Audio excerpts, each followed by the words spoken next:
Hello, you're in the kitchen cooking with Quilla on Team McClary Cooks. So today we are making a chuck roast. Yes, a chuck roast, and we are going to pack it with flavor. We have some onions, carrots, celery. We have some poultry seasoning, which is sage, rosemary, and thyme. We have here 3 cloves of fresh garlic. We have some Badia complete seasoning, some sazon, some dried thyme as well, black pepper, garlic and onion seasoning, some bay leaves, rosemary, the dried ones, and also some grapeseed oil. You guys, let's get into it. You guys, the first thing we're going to do is season our meat. I'm going in with some black pepper first, and this is the coarse ground black pepper. Alright, go in with as much seasoning as you would like. Please season to taste to your own liking. Okay, the next thing we're going to go in with is our garlic and onion seasoning.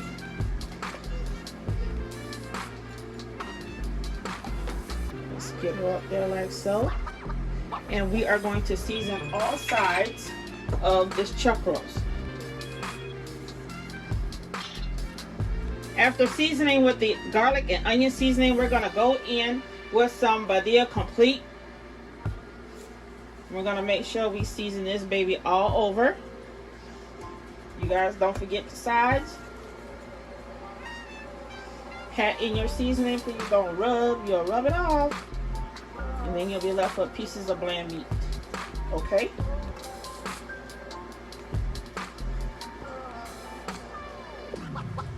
Alright. We have that done. I'm going to flip her over, which is already over on her other side. We're going to go in with the Badia complete first, since we already have it in our hand. I'm going to go back with our garlic and onion seasoning.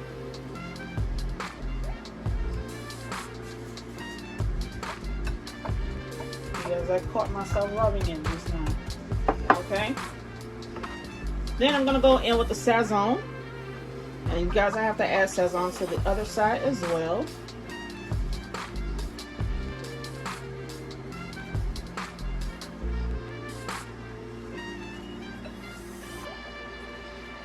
Making sure to get this thing nice and coated, because when I sear her, I want that nice brown char on her.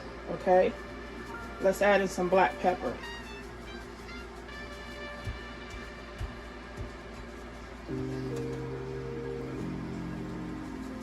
For the other side as well. Alright, now we're going to add in some dried herbs, and this is the rosemary. Okay, I'm patting her in as well. She may fall off on the other side, but that's okay.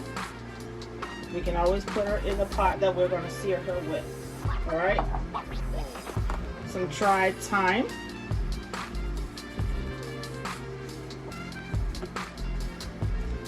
They look almost alike, you guys, so be careful with it.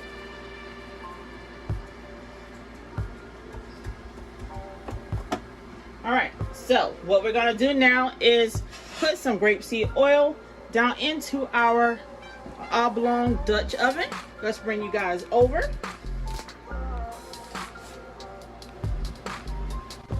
Here's our grapeseed oil going down first.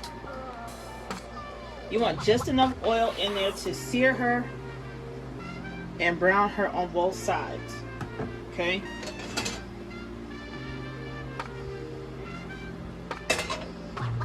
Alright.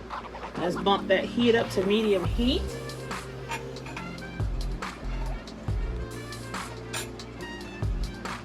Oh yes, we are ready for you, girl. Now, I'm just gonna drop her in there like so. And she's starting to sizzle already. That's what we like.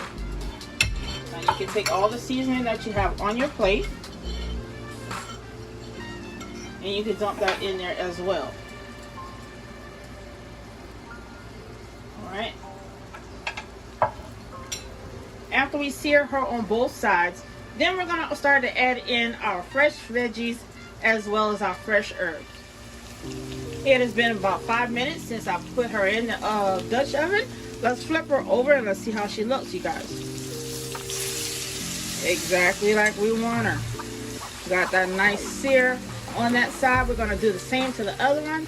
And when we come back, we'll add in all the stuff I stated earlier, which is our fresh veggies, as well as the fresh herbs.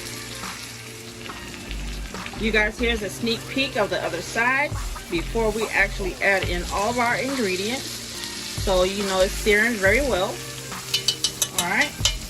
Now we're going to add in our ingredients, which are our fresh onions first. I got some that's wanting to leave the party, but hey, you got to go in there anyway. Let's add in all of those onions like so. I'm going to add in my celery as well.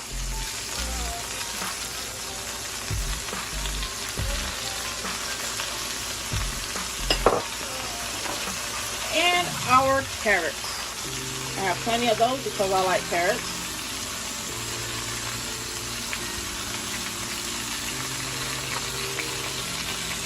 Alright. I also have 3 cloves of garlic here that I'll be sprinkling around in there like so.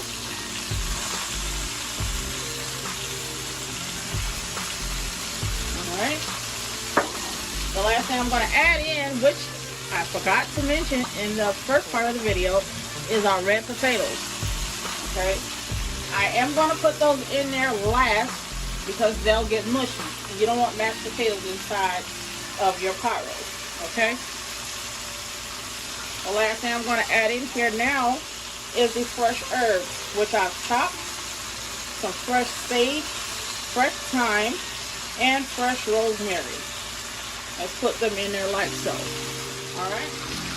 Now that everything is in our pot, what we're going to do now is add some water to make a broth.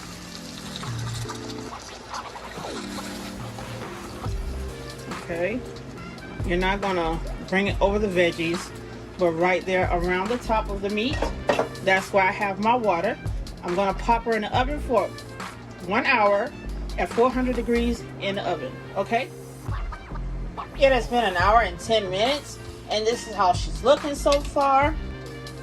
Yes, our carrots are fork tender. Let's check out this meat.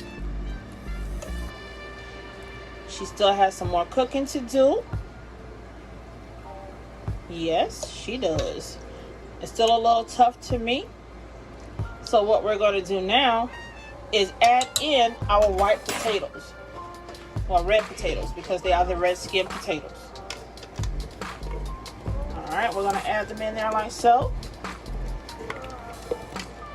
And if you need to re-season, you can do so at this time. Okay, that's all of our white potatoes. I'm going to add some Veggies complete seasoning on them like so.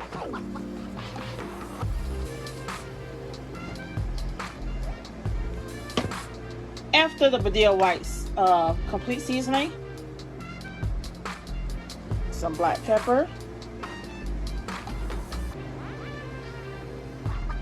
I'm going to put the top back on it, put it back in the oven for another 45 minutes.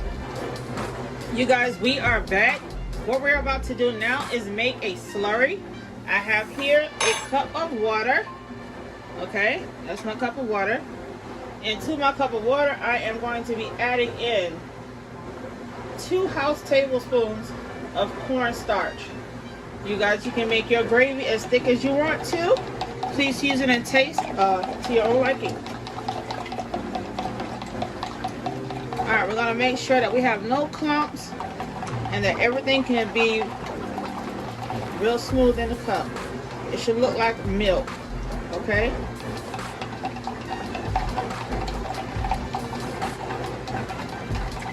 Alright.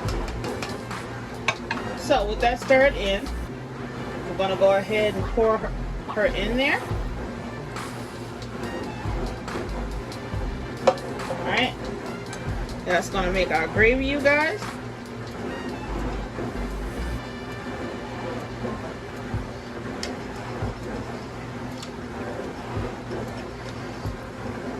I'm going to stir it in there with those veggies like so. You guys, look at that. Super tender.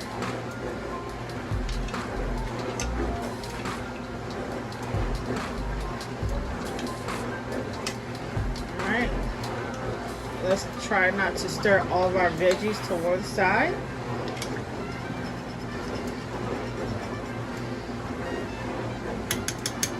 I'm going to stick her back in the oven uncovered for about 10 minutes so that the gravy can thicken up. We'll see you back then. You guys, here's the final result of our chuck roast with our veggies. What I'm going to do next is plate them up with that lovely mac and cheese in the back. Stay tuned to see how it looks. You guys, we are back with the final results plated. I have my husband here to test out everything to see how it tastes. Go ahead and let the people know how it tastes.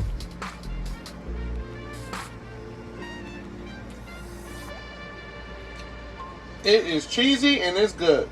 Please give it a thumbs up. If you like what I've done, please like, comment, and subscribe. Hit the notification bell and also share. That's how we get noticed over here. Until next time, we'll see you soon.